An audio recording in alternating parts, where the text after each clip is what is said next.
এতিম দুঃখীকে খেতে দেওয়া, আর ধুলামলিন মিসকিন যারা আছে তাদেরকে খেতে দেওয়া, যাদের পেটে খাবার নাই ক্ষুধার দিনে খুঁজে খুঁজে তাদেরকে খাবার দেওয়া।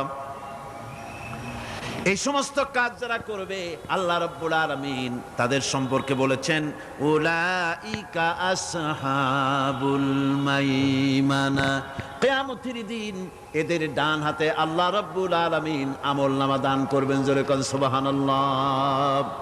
আমলনামা বেঈমান যারা তাদের হাতে আসবে, তাদের কোন হাতে আসবে? বাম হাতে।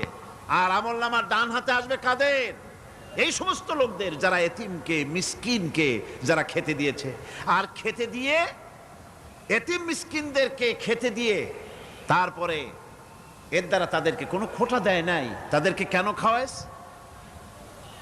কোরআনে কারীম বলছে ওয়ায়ুতঈমুনা আত-তাআমা আলা